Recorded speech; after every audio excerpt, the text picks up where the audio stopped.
IDR पर आप सुन रहे हैं ज़मीनी कहानियाँ, विकास सेक्टर से जुड़ी कुछ ऐसी कहानियाँ जो देश भर के तमाम समुदायों की ज़मीनी सच्चाई और उनके अनुभवों पर बात करती हैं।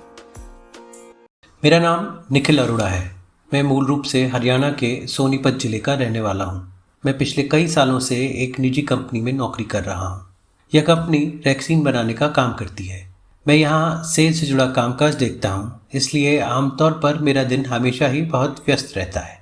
ऑफिस में रहते हुए या ट्रैवल करते हुए मुझे अपने क्लाइंट्स और कंपनी के अन्य विभागों के संपर्क में रहना होता है। उनके बीच तालमेल बनाने का यह काम मैं फ़ोन कॉल्स पर करता हूँ।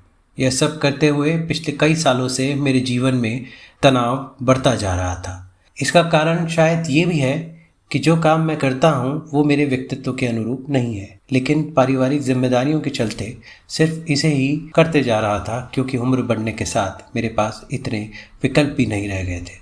फिर जैसे ही कोविड-19 का आना हुआ, बाकी लोगों की तरह हमारा भी घर से बाहर निकलना मुश्किल हो गया। यही वह समय था जब मैंने अपने जीवन को लेकर सोच विचार शुरू किया कि आखिर मेरे अंदर ऐसा कौन सा स्किल है जिससे मैं अपने तनाव को कम कर सकता हूँ। इसी जद्दोजहद में मुझे यह भी लगा कि मेरे इस प्रयास से हो सकता है कि आगे चलकर तनाव झेल रहे दूसरे लोगों को भी कुछ प्रेरणा मिल सकती है। यही सब सोचते और ऑनलाइन रिसर्च करते हुए मैंने निर्णय लिया कि मैं उन लकड़ियों का कुछ बेहतर इस्तेमाल करूंगा जिन्हें लोग अक्सर बेकार समझकर फेंक देते हैं। इसको लेकर मैंने अपने परिवार से चर्चा की, जो यह सुनकर बहुत खुश हुआ। मुझे लगा कि अगर अब मैं अपनी रुचि से जुड़ी चीज़ों के लिए समय नहीं दूंगा तो मेरे लिए लंबे समय तक इतने तनाव के साथ काम करना मुश्किल होगा। मैंने धीरे धीरे बेकार पड़ी लकड़ियों से कुछ चीज़ें बनाना शुरू किया।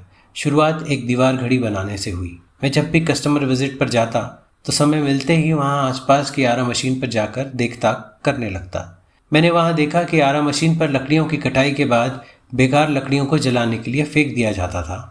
मैं वहाँ से कुछ लकड़ियाँ मांगकर घर ले आया था, जिन्हें साफ सुथरा कर मेरी पत्नी और बेटी उन्हें पेंट कर सजाती संवारती। शुरुआत में यह सब इतना आसान नहीं था, लेकिन शायद इसमें ही मेरी रुचि थी, इसलिए मैं लगातार सीखता रहा। यही वजह है कि मैं आज अपने ऑफिस के काम के साथ साथ जहाँ भी जाता हूँ वहाँ की लोकल आरा मशीनों या किसी ढाबा वगैरह से बेकार लकड़ियों को घर लाकर दीवार घड़ी, पेन स्टैंड, घर की नेम प्लेट, हैंगिंग लाइट्स जैसी कई सारी घरेलू चीज़ें बनाने लगा हूँ। आमतौर पर मैं रविवार के दिन लकड़ियों की कटाई, सफाई और वार्निश से जुड़ा काम करता हूँ। इन्हें तैयार करने के लिए मैं कुछ मशीनों का इस्तेमाल करता हूँ जो आसानी से ऑनलाइन उपलब्ध हो जाती हैं।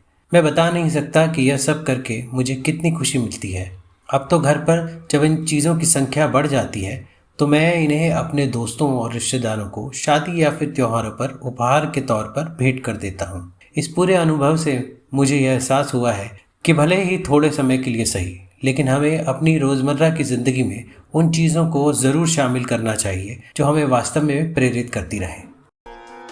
अगर आपके पास भी ऐसी कोई कहानी है जो आपके समुदाय, इलाके, ज़िले या प्रदेश से जुड़ी किसी समस्या या उसके समाधान के बारे में बात करती है तो हमें hindi@idronline.org पर लिख भेजिए।